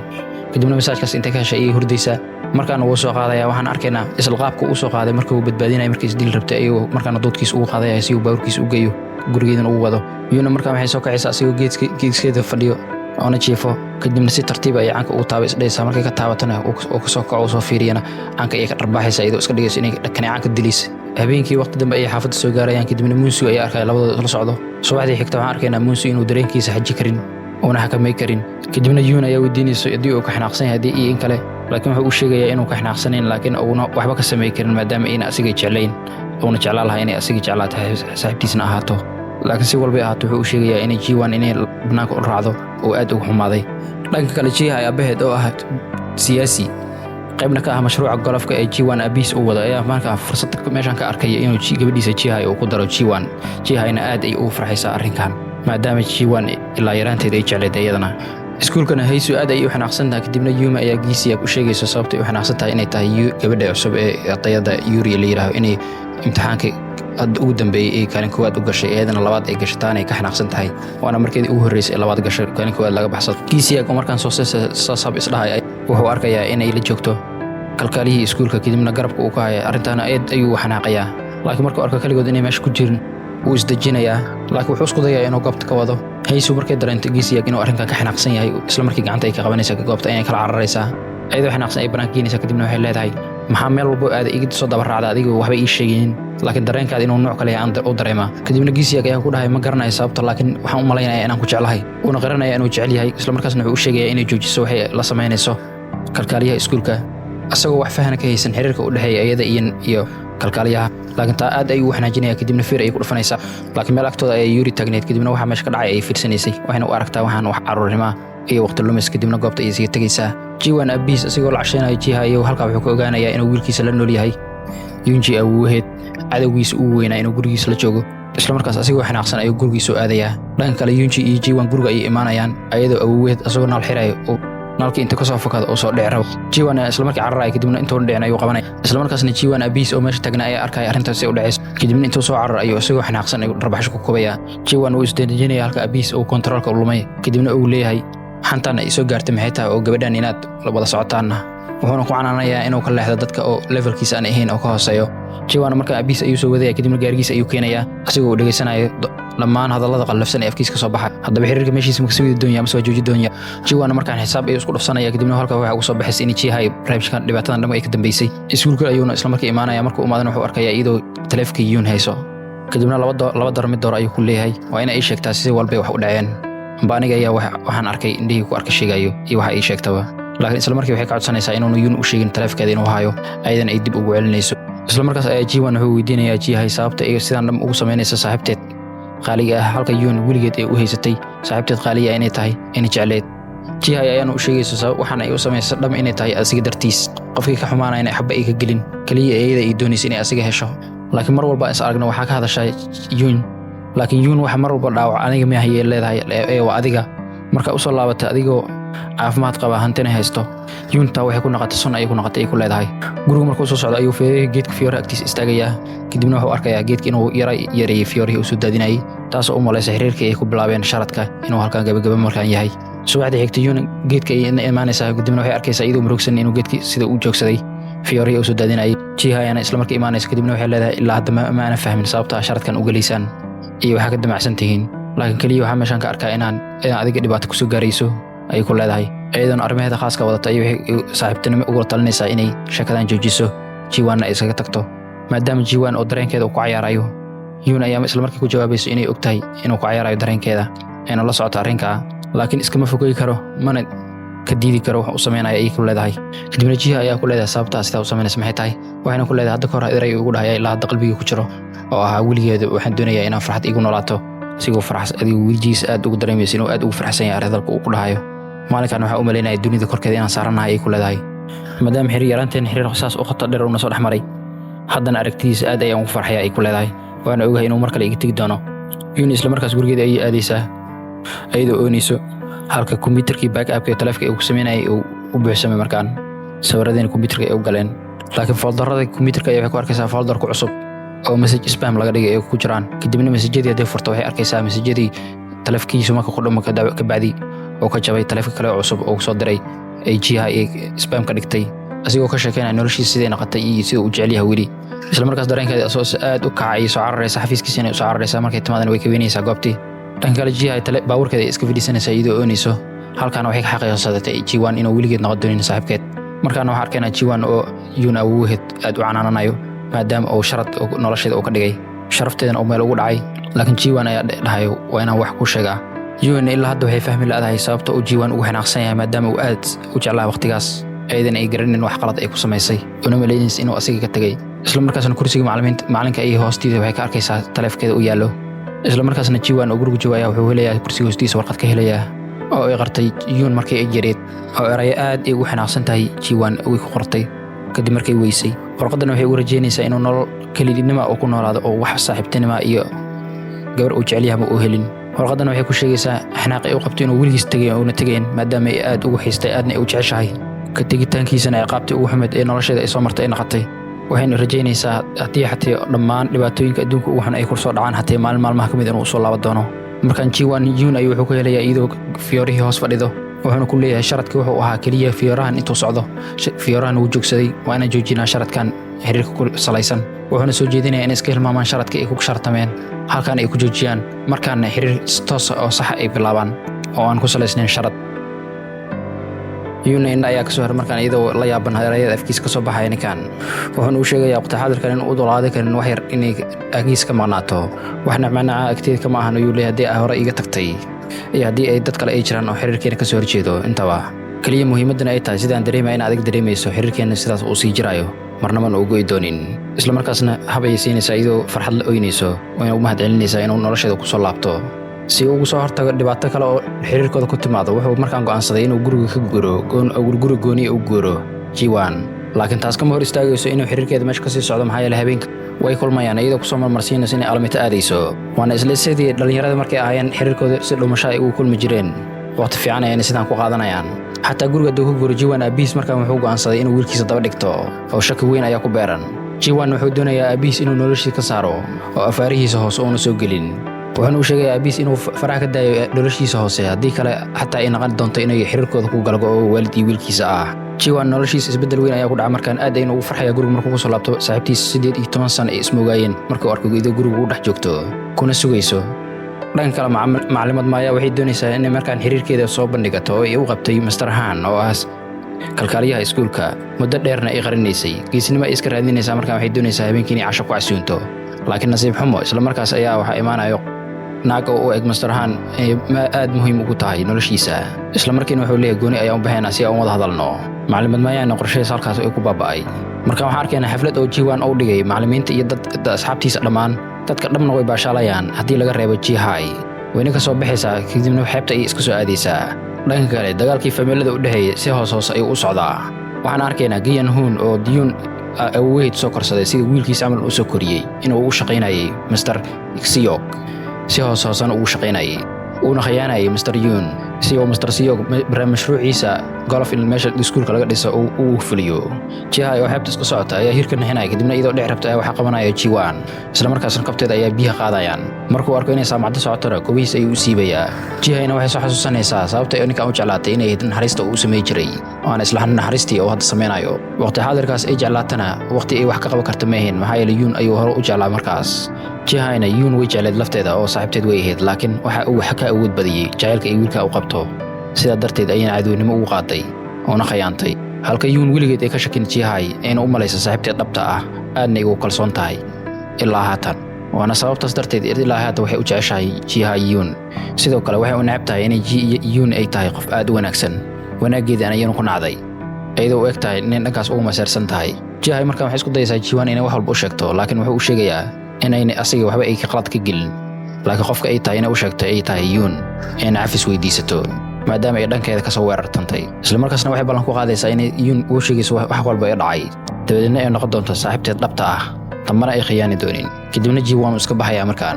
waxaan arkaynaa markaa Yun oo sugayso telefoonka inuu ka soo waco Jiwan laakiin bedelkeed waxay arkaysaa dirishadeeda oo dhagaxyada ku soo dhacayaan isla sidii ay sameey jireen markay yaraantooda ahayn si ay u dhuntaan kadibna ay soo baashaalaan Jihai xeebta markay ka soo laabato waxay arkaysaa labadooda oo galayaan qolka Jiwan halka lamaanahay markaan ay qolkooda iska baashaalayaan Jiwan abiis ayaa hotelka markaan soo gaaraya asigoo wiilkiisa raadinayo shaki weyn u qabo markaan Jihai ayaa salaamaysa kadibna waxay u soo weydaysaa qolka Jiwan oo ku jiray daba markaan sheekada waxay isku bedelaysaa si aan la filayn oo qolkii uu ku jiro ma geynayso ay geynaysaa qol kale halka qolkii ay ku jiraan intay timaado kadibna ay u digayso maadaama markaan Jihai ay qaadatay inay saaxiibteed difaacdo dambiyadii hore ay ka gashan si ay iskaga dhaqdo ay samayso wax walba wanaagsan maalintii xigta Jiwan iyo Yunji waxay aadayaan goolad kale ay raacayaan kadib si ay soo baashaalaan jalaatooyin iyo waxyaabo iska soo baashaalaan laakiin isla meeshii ay aadeen ayaa macallimiinta ayagana aaday ayaguna jalaato ku cunaa waxay arkayaan labadan oo jalaato isku gelgelinayo markaana waa lagu qabtay xiriirkooda kadibna waxay isku dayaan inay cararaan laakiin waa laga daba cararayaa oo sabab ay ku cararaan meesha ma wataalo markaan iskuulka markay imaadana waxay markaan cadaynayaan xiriirkooda maxaa yeelay way ku qasbayeen maadaama uu qabtay waxayna cadaysanayaan haddii inay isla socdaan ilaa yaraantoodna ay isjeclaayeen markaan iskuulka waxaa arkaynaa Hayso oo galaaskeed u socoto kadibna waxay arkaysaa Yuri oo isla galaaskii aadiisa u socdo iyadana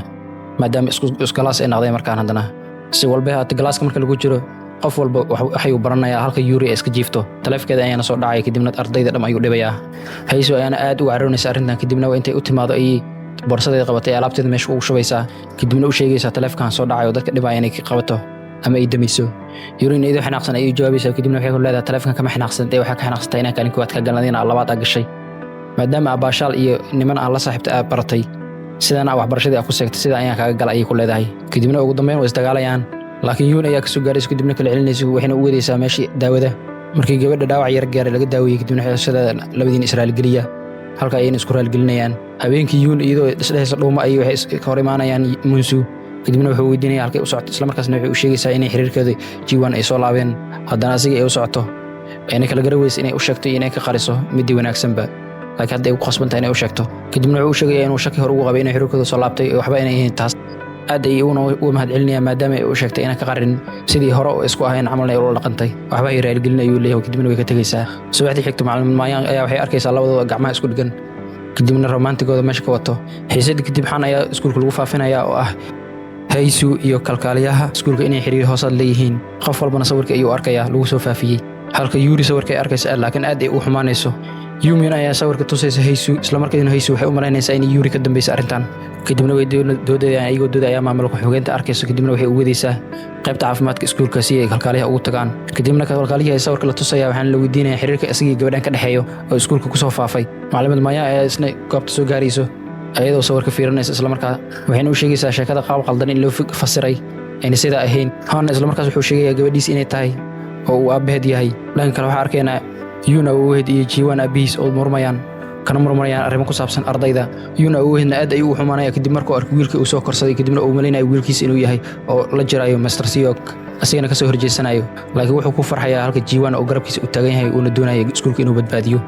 موقفkiisana uu cad yahay. Kayan Hoon maadaama qorshe hoosaad uu wata Jiwan oo ka qasay waayo markuu arko Jiwan iyo Yuun oo isla socdaan awgeed ayuu u imaanaya kadibna uu sheegaya arrinta si hoose si uu qorto isku geliyo xiriirkan uu jaro.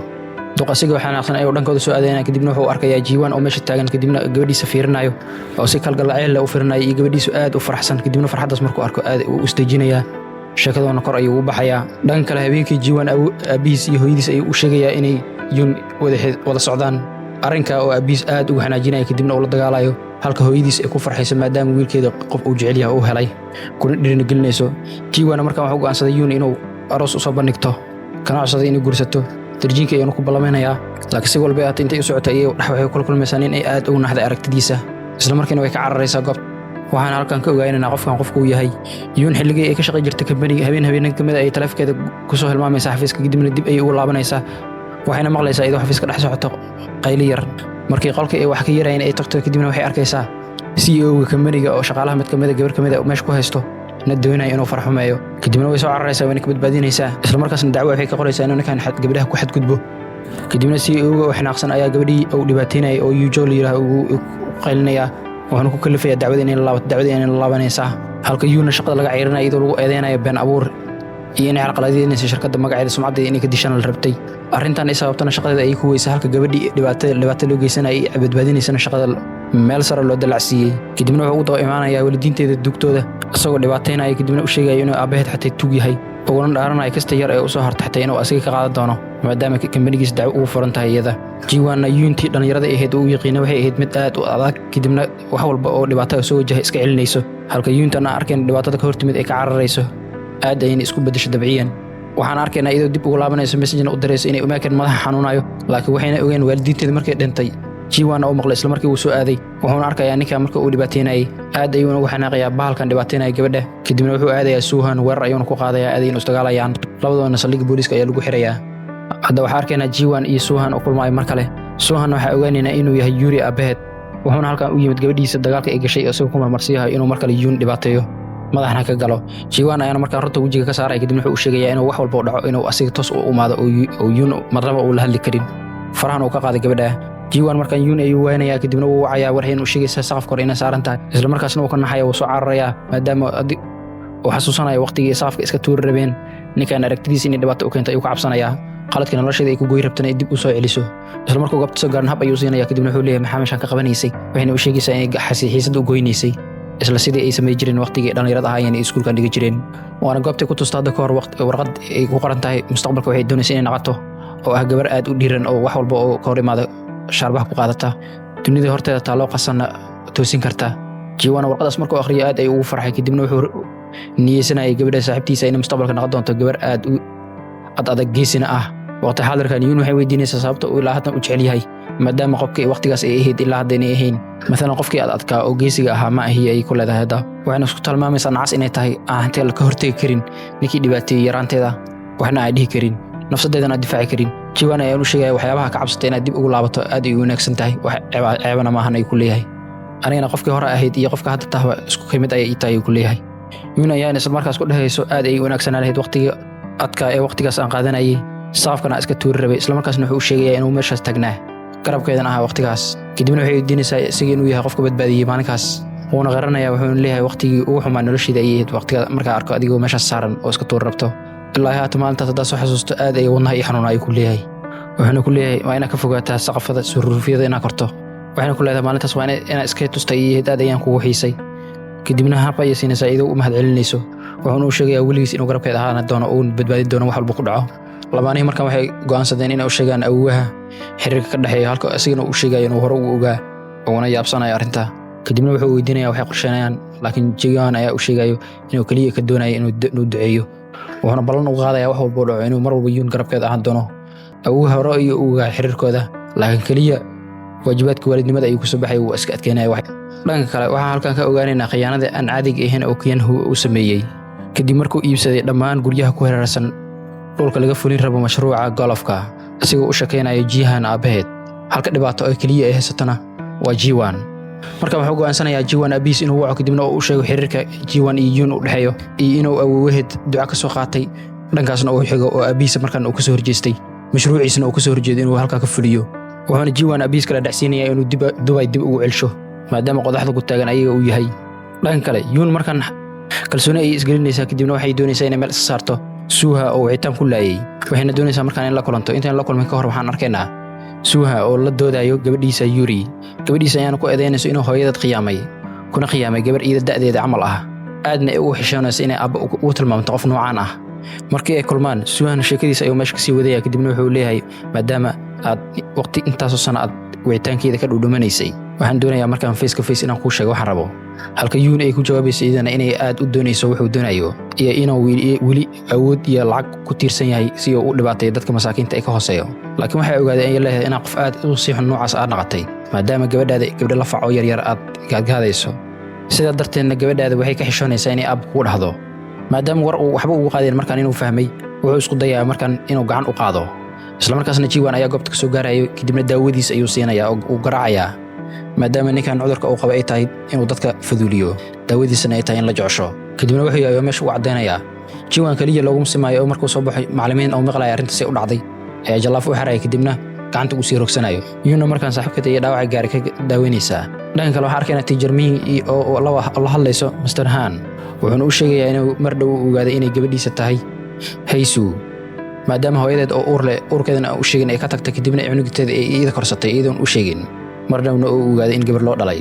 Heisuna waxa arkaynaa gabadh dheer iyadoo taagan kadibna fiirinayso Miyang oo aabaheed niyadda u dhisayso isla markaas Yuri ayaa u imaanaysa Heisu oo mana imaan inay dhibaatayso laakiin waxay u imaatay inay u digto waxayna u sheegaysaa aabaheed inuu qorsheynayo sheekadooda sheeko weyn inuu ka dhigo si uu gabadhan u dhibaateeyo marka waa inaan isku group naqanaa oo u sheegnaa in dadka inaan heshiinay wax dhibaato dambana xageena ay ka imaanay ay ku leedahay Heisu ayaa markaas Yuri u sheegayso dhibaatada aabaha ka timaaday in iyada kaliya ay ku sineen waxayna u sheegaysaa kakaaliyaha inuu aabaheed yahay dhan kale sheekadii xanteed oo golaas ka dhex socoto ayaa Yuri soo dhex galayso kadibna waxay u sheegaysaa footada markii la qaaday inay meesha joogtay Heisuna markaas ay xanuunsaneed ay wax dhibaato wax kale inay jirin sida darteedna uu caawinayay waana ka qaranaysaa ardayda inuu aabaheed yahay maadaama labadan gabdhood cadow isku yihiin sheekadu waxay noqonaysaa inay halka ku degto Yuna uu weyd markay xiriirka u sheegeen kadibna uu ka ogolaanayay laakiin wuxuu ugu digay inay marnaba kaligood guriga ku ahaanin markaan iyagu guriga kaligood jooga ayaa awoohii soo galayo kadibna Jiwan wuxuu ku qasbanaanay isqariyo maqasiinka korka ayuu ku dhumanayaa Yuna uu weyd markuu baxo ay meesha u imaanaysaa kadibna markaan wuxuu go'aansanayaa inuu meeshan ugu sheegto inuu rabo inuu guursado laakiin intuu soo bandhigan iyada aaba ugu hormarayso kadibna halka ayuu faranti u gelinaya wuxuu balan ugu qaadayaa inuu noloshiisa la joogi doono inta ka dhiman halkaas ay waqti fiican ku qaadanaya kadibna sawirradii hore ee wada galan ay dib u daawanayaan maalintii xigtay Jiwan wuxuu xanaaqayaa kadib markuu arko Yun inay xirneen farantiga uu xal u galshay waxayna u sheegaysaa farantiga inuu aad u weynaay dadka dhammaan ay wada arkayaan Jiwan wuxuu sheegayaa inay doonin mar dambe inuu xiriirkooda uu qadna ka qariyo kadibna asagoo mureegsan ayuu ka tagayaa dhanka kale Jiwan abiis oo xanaaqsan ay arkaynaa maadaama wiilkiisa uu control karin waytaanada oo soo wacayna uu ka qabanaynin markuu sheego inuu Jiwan dib Dubai ugu celi doono xaaskiisa markii ku qaliso isla markiina uu ku naqanayaa maadaama ay dhahayso mar kale ay maya wiilkii rabtay inay iga fogeyso beddelkeeda ayuu go'aansanay wiilkiisa inuu iskuulka ugu tago si uu tuso sawirro badan oo niman saaxiibadiisa gabdhay dhaleen ah si uu mid ka mid ugu daro gabdhaasna duq wuxuu aaminsan yahay inay Yun ka fiican yihiin isla markaas ay Yun goobta soo galayso iyadoo farantiga tusinaysa Jiwan inay gashan tahay intii asaga ka yaabis dhahaysa iyada yaabtay maadaama waalidiintiisa iyo xafiiska ku jireen Jiwan hooyadiisna aad ay ugu farxday maadaama ay aragtay gabadhan uu faranti wiilkeeda u galshay halka abiis aad uu xumaaday Jiwan ayaan u sheegay inuu doonayo markaan inuu la kulansiiyo gabadhan laakiin maadaama hadda ay arkeen in waxba dhahin sidaan ay ku ogaadaan gabadhan inuu doonayo inuu guursado Mr. Sog ayaa isku dayay gabadhan inuu dadaansado kadib markuu tusiyo gabdho badan oo sawirradooda oo qurxoon oo lacag leh laakiin la yaab ay ku noqonaysaa kadib markay u jawaabto ay ku dhahdo gabdhahan dham mid kamid ma jirto oo wiilkaada u jecel sidaan u jecelahay mideeda kalena gabdhahan dham sawirkooda aad tusinayso aniga ayuu uga doortay aniga ayaana ugu qurux badan macallimiinta markaan waxay arkayaan Yun farantiga loo galshay halka macallimiinta mid kamid uu aad ugu farxayo sidii arrinta u socoto maadaama yaraantooda uu iskuulka macalinka ahaa haddana uu arkayo iyagu isguursanaayo Jiha iyo Munsuna banaanka ay ka daawanayaan Jihayna waxay sheegaysaa inkastoo muddo ay kala maqnaayeen haddana calaf ayaa isku keenay ay ku leedahay waxaan halkaa ka ogaanaynaa Moon inuu ogolaaday labadan xiriirkooda kadib markuu ogaaday markay isdil rabeen qofka badbaadiyeen oo qof kale ahayn uu Jiwan uu yahay Jihina meesha ay gelaysaa kadibna saaxiibteed ay u hambalyeynaysaa Munsuna markaan waxaan arkaynaa Jiwan asiga uu tagay kadibna uu mahad celinayo maadaama uu badbaadiyay asiga iyo Yunba Jiwan hooyadiis ayaa casho ku casuumayso kadibna Jiwan abiis aad ay ugu maseeraya kadib markuu arko wiilkiisa oo Yun afka badar u gilgilinayo maadaama asiga uu waxba weydiin caafimaadkiisana uu ka fikirin. Mr. Siog markaa wuxuu isku dayaa Yun inuu mar kale fuduliyo halka xaaskiisa ay ku qalinayso, laakiin Yun ayaa ku jawaabaysa wax hadallada waxba uu arkay maadaama aan ogahay qof qalbi fiican inaad tahay. waxaan markaan arkaynaa yaraanteeda ayadoo meel ka soo dhacday dhaawac yarna uu gaaray ayaa Mr. Siog u imaanaya daladiisana ku caawinayo. kadibna dukaan ayuu geynayaa jalaato ayuuna siinayaa, dhaawacna sharooto ayuu ugu dhajinayaa, wuxuuna la jirayaa ilaa roobka uu ka dhamaado. inkastoo hadallo kulul uu ku dhadhaho, haddana waxay xaqiiqsanaysaa inuu qof wanaagsan uu yahay. Jiwan hooyadiis ayay u sheegayso gabadhan ilaa yaraanteed inay yaqiineen isku fahmin lama leeyihiin. cashada markay dhamaato aabiis ayaa Jiwan wuxuu ku leeyahay guriga ku soo laabo, halka Jiwan uu ka diidayo. kadibna Yun ayaa wax leeyahay banaanka ayaa ku soo hadalnay, waxayna u sheegaysaa aabiis inuu la heshiyo gurigan uu joogo. aabiisna kor ayuu ka fiirsanayay asaga iyo xaaskiisaba. Jiwan uu yeelana kadibna wuxuu leeyahay xafda ayaan ku wadayaa, wayna ka diidaysaa. Mr. Siagna wuxuu la yaabayaa sida fudud ee gabadhan hadalkeeda u yeelayo maadaama asiga uu hadalkiisa u diidayo, halka hooyadiis ay ku faraxsan tahay wiilkeeda farxadiisa. markuu guriga ku soo laabto ayuu wuxuu ku leeyahay gabadhan gabar qurxoon oo wanaagsan way tahay, laakiin ogaa cadawgeeda gabadhiisa inay tahay, marnaba laga yaabo inuu guriga ku aqbalo. maalinta xigta waxay ogaanayaan Kian Hu sababta uu Jiwan uga cabsanayo maadaama Jiwan uu baaritaan ku bilaabay mashruuca golofka. wuxuuna halkan ka ogaaday Kian inuu lacag isdaba mariyay, lacag aad u fara badan oo ka xaday familka Yun. wuxuuna halkan ka ogaaday sanado badan inuu lacagtan isdaba marinayay. waxaana halkan ka ogaanayna Mr. Siog inuu hore u waaday, kadibna Kian Hu uu baryay inuu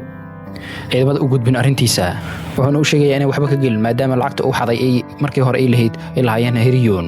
laakiin hadda asiga uu u shaqay. Mr. Siog laftiisa uu ka xanaaqay ninkan sida uu khiyaanay ninka soo koriyay, wuxuuna fahansan yahay inaan la soo dhawaysan karin inuu yahay. isla markaas wuxuu isku dayayaa Mr. Yun inuu waco si uu arrimahan uga hadlo, laakiin asaga ayaa soo wacay intuu soo wicin. kadibna wuxuu weydiisanayaa inuu ka wada hadlaan xiriirka ka dhaxeeya Jiwan iyo gabadhiisa. Mr. Siog intuu la kulmay ka hor ayuu wuxuu tagayaa goobta lagu kala iibiyo guryaha, wuxuuna tusayaa dhul uu doonayo inuu iibiyo maadaama gabadhiisa ay gursa rabto. isla markaas ninkii ayaa wuxuu u sheegayaa dhulkan inuu noqon doono dhul aad u qaali u ah, bilyaneerna uu isku bedeli doono wax yar kadib oo u kaadiyo intuu lacagta cirka ka galayo. laakiin Mr. Yun wuu ku adkaysanayaa inuu gurigan la iibiyo, booska la iibiyo, halka ninkii uu ku dhahayo Kian inuu lacag ka deinsado, halka Mr. Yun uu la yaabayo Kian oo asiga u shaqeeyo sidoo lacagta ugu deinsanayaa. wuxuuna u sheegayaa qof walba inuu ogtahay ninkaas lacagta uu helay, booska meeshaas ku dhagan booska ashigiis ku dhagan dhamna asiga ayaa gatay ayuu leeyahay. wuxuuna degan yahay qasri aad u weyn oo ku yaala buurta gadaasheeda, halka asiga uu u malayo guri iska caadi inuu degan yahay. dhangal Mr. Siog arkayna aad ugu xanaaqsan maadaama uu Mr. Yun ka soo dahay, wuxuuna u malayaa inuu u tala galay. isla markaasna wuxuu arkayaa Mr. Yun oo meesha iska marayo, markuu soo cararo oo qaba isiraahan wuxuu arkayaa ninkan in xasuustii ka tagtaba. isla markiina uu suuxayaa isbitaalka inuu u cararayaa. isbitaalka waxaan ka ogaanaynaa arrinta markii uu horeysay inaan dhicin oo Mr. Yun hadda kor uu soo wacay asigoo u malaynaya wiilkiisa inuu yahay Yun aabaheed, markaana markii uu horeysay uu isku dhex yaacay inaan naqan. isla markaas Mr. Yun ayaa wuxuu ku codsanayaa Siog inuu Yun u sheegin arrintan sidee u dhacday, uuna ka qariyo, kadibna uu sii doono dhul aad u muhiim ah abaalmarin uu u sii doono. wuxuuna u sheegayaa Kian Hu si wuxuu sameeyey. isla markaas Siog oo yaaban ayaa wuxuu ku dhahay Kian Hu inuu guryahaas lahaado ma ogeyn, qorshaha golof in la dhisana asiga ayaa keenay.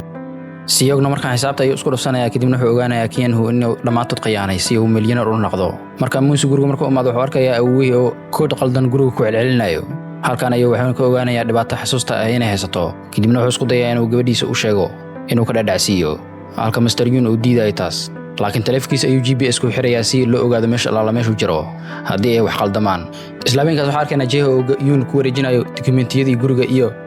baasabooradiisa, kadibna u sheegaya inuu dhulkan iibin doono. markii uu weydiiso sababta waxaan uu sameeyay wuxuu ku leeyahay aniga duqow, marka adiga ayaa la rabaa inaad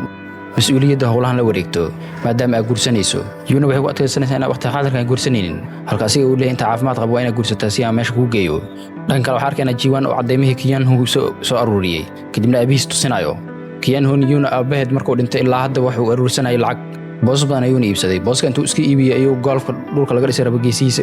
guyaha ku yaal dhammaan ayuu iibsaday, markaan asigoo lacagahaas dham Heriyon ka xaday. familkiisa Mareykanka ku nool lacag aad u fara badan ayuu u diri jiray. Mr. Siogna halkan wuxuu ka xaqsaday Yun aabaheed inuu ka dambeeyay kamariga dhibaatada soo gaartay oo dembiga dusha laga saaray. Kian Hu waxaan dham u ka dambeeyay. Jiwan markaan wuxuu diyaarinayaa Kian Hu sidii la soo xiri lahaa. Jiwan sidoo kale wuxuu ogaanayaa siyaasiga la yiraahdo Ja inuu la shaqeynayo Kian Hu si dawladdu u ogolaato mashruuca golofka in loo abfuliyo. Jiwan markaan siyaasiga ayuu tagayaa, kadibna asiga uu booteynayo, wuxuu u sheegayaa dhammaan dhaluushida uu qaatay inuu soo bandhigi doono haddii kale Kian Hu ka haro mashruucana golofkan la kansalay. markii uu weydiiyay aabihiis inuu ogyahay arrintan uu u sheegayaa aabahay aniga ayuu soo xilsaaray ayuu leeyahay arrintan aniga ayaa la wareegay. Jiwan habeenkii Yun ayuu wax walba u sheegayaa aabaheed iyo awoodiisa loo gaado ayuu u sheegayaa oo Kian Hu wax dhab ka dambeeyay, kadibna hab ayuu siinayaa, laakiin u sheegi maayo aabihiis inuu gacan ku lahayo waxyaabaha qaar. Mr. Siagna markaan wuxuu u imaanayaa Jeho kadibna wuxuu u sheegayaa Gihun inay marnaba haddii wax qaldamaan u diri doonin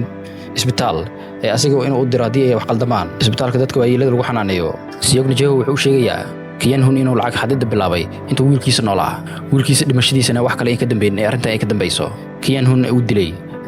ay shalay ay ahayn wuxuu ku dhintay. Ugu dambeyn Jeho ayaa guriga laga weynayaa, kadibna Munsu ayaa GPS-ka uu ku xiray ku raadinayo, halka Kiyan-hun oo la kulmayo siyaasigii Ja. waxaana loo sheegayaa wax walba oo Jiwan sameeyey iyo markaa inuu khatar ku jiro. asigoo arrinkan dhageysanaya ayaa security taleefkiisa u soo dhacayo, kadibna kamarada ayuu wuxuu ka arkayaa Jeho oo gurigiisa maraayada jibinayo, isla markaasna guriga ayuu cararayaa si uu joojiyo. Jehona guriga wuxuu ka arkayaa dukumentiyada guryaha uu ku iibsaday dhammaan, asigoo xanaaqsanayo wuxuu haddana ku arkayaa katiinad wiilkiisa uu lahaa. halkaan ayuu ka qaqaansanaya wiilkiisa inuu shil uuna ku dhiman oo ninka uu ka dambeeyay dhimashadiisa. Kiyan-hun guriga markuu imaadana Jeho wuxuu leeyahay wiilkii adiga aad dishay. Jehon iyo Kiyan-hun dagaal ayaa dhex marayo. Jehona waa laga talroonaya, kadibna dhulka ayuu ku dhacayaa. waxaana halkaan ka ogaanaa Hosiyag oo ah Yun abeed inuu Kiyan-hun qorshaha u sameeyay oo ogaaday ay lacagaha u xaday, kadibna isku dhaceen. halka Hosiyag markaas Master Siyag uu tagay asigoo deen warsanayo. Master Siyagna maadaama cadawtinimo ay ka dhaxayso familka uu diidayaa. markii uu ka soo noqday asigoo dhex soo socda ayaa shil baawur u galaya. shilka baawurna cid kale kama dambayso oo Kiyan-hun ayaa ka dambeeyo, kadibna halka ayuu ku dilayaa. Hosiyagna Kiyan-hun wuxuu ku codsanayaa xaaskiisa inuu badbaadiyo si wiilkiisa hooyo ay ugu noolaato, laakiin kama yeelayo oo halka ayuu ugu tagayaa, meesha ayayna ku dhimanayaan. waqti xaadirkan waxaan arkaynaa Jiwan iyo Kiyan-hun oo soo gaarayaan goobta. Kiyan-hun asigoo rabo inuu baxsado, Jiwan ayaana Kiyan-hun raacdaysanaya, kadibna uu qabanayaa, halka Yun awogeed ay u tagayso. waxayna halkaan ka ogaanaysaa aabeed weli inuu malayo inuu nool yahay Hosiyag oo duqa dhanka xasuusta laga haysto. Kiyan-hun waa la xirayaa, halka Yun awogeed ay isbitaalka keenayso, kadibna dhakhtarka ayaa u sheegaya dimenshiya inayna ku dhicin duqa oo hadda laga gaari karo, daawooyin haddii la siiyan laga badbaadi karo arrinta inay dhacdo. wuxuuna ku leeyahay cid kale oo familka u sheega ma jirto arrinta. isla markaasna Siyog oo meesha ku gaban ayaa soo baxayo, aniga ayaa famil ka tirsan ayuu leeyahay gabadhan wiilkii ayaa guursan raba mar dhow, sidee ku daawey karnaa oo ku caawin karnaa duqa. Yuna markaa waxay tagaysaa Jiwan oo isbitaalka yeelay, dhaawac yar oo soo gaar dartiisa loo keenay meesha. waxayna halkaan ka ogaanaysaa Kiyan-hun in la xiray, dembiyada uu geystana ciqaabteeda oo mari doono. dhan kale Munsu tababarka macalinimadiisa u dhamaysanaya, kadibna iskuulka ayuu iska tegayaa. dhan kale Master Han iyo macalimadii gaadgaadaysa isku soo dhawaanayaan, kadibna casha ayuu ku casuumayaa. Kiisiyagna Haysu ayuu weydiinayaa inay ka masirsantahay arrintan, halka ay weydiinayso sababta uu mar walba nolosheeda u soo qaso una soo dhexgalo afaaraheeda. waxaana uu sheegayaa inuu jecel yahay, maadaama uu jecel yahay uu doonayo inay iidan dhankeeda ay jeceshahay in kale. waxayna ku leedahay ninka galaaska ugu hooseeya sideen ku jeclaadaa. waxaanu leeyahay haddii ay tahay in galaaska kaalin aan ka galo waan sameynaa, laakiin saaxiibtay ma noqon doontaa haddii arrintaas dhacdo. waxayna ku leedahay dabcan